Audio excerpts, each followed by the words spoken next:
conversation where we are going to be talking about casting our cares onto the Lord, also how to deal with worry, and also being content. So I'll just go straight into the point. First Peter 5:7 talks about casting our cares onto the Lord, for He cares for us. I know most of us are so, it's really part of our nature where it's easy to of carry the burdens of other people, without forgetting that Bible instructs us to cast our cares onto the Lord. God wants to carry that burden that you are trying to carry.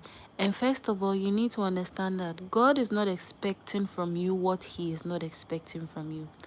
If God is not expecting you to carry your cares, why are you carrying it? It's very easy to think that we are in control. It's very easy to take the steering wheel and say we are in charge of our lives, in charge of the situations surrounding us. But what you don't know is that true humility is when we come humbly before God and tell God, God, I know right now in my life I'm desperate for marriage. Right now in my life I want a job. Right now in my life I want to get that promotion at work. And I'm beginning to think it's a desperation, or I'm beginning to think it's becoming an idol in my heart. But right this moment, I lay it at your feet. I allow you to take over. I allow you to just handle it. However you fix it, however you do it, that's not my responsibility. I trust that once I've laid it at your feet, once I've handed it over to you, you know what is best for me. You know your perfect will for my life, and you know how that will be of great benefit, or how that will be a blessing to me, not just to me but to everybody around me. And I want to welcome each and every one of you for joining the live. God bless you. The next thing I want to talk about is contentment. Contentment. Contentment is one of the things that, as believers, we need to daily deal with. I hope you understand.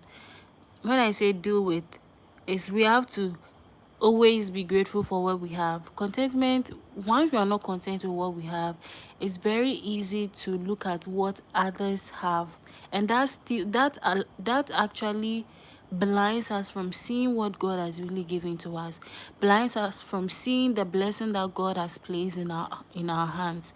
Once you are not content, you are not grateful, you are not more appreciative to what God has put in your hands. It's very easy to look at your neighbor and say, wow, my neighbor is being blessed, my neighbor has this and this and that.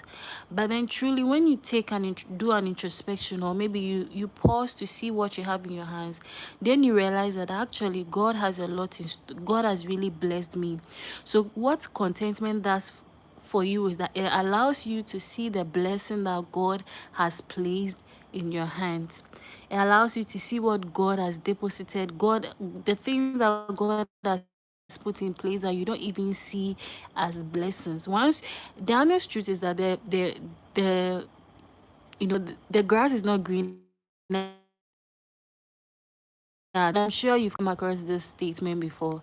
The grass is not greener at the other side. The fact that maybe your neighbor, looks good, everything is posh. Of course, we celebrate the goodness of God in other people's life. But the fact that it looks that they've got it figured out, that should not diminish what you have. Should not bring you to the point where you're questioning yourself, questioning God, like, God, what about me?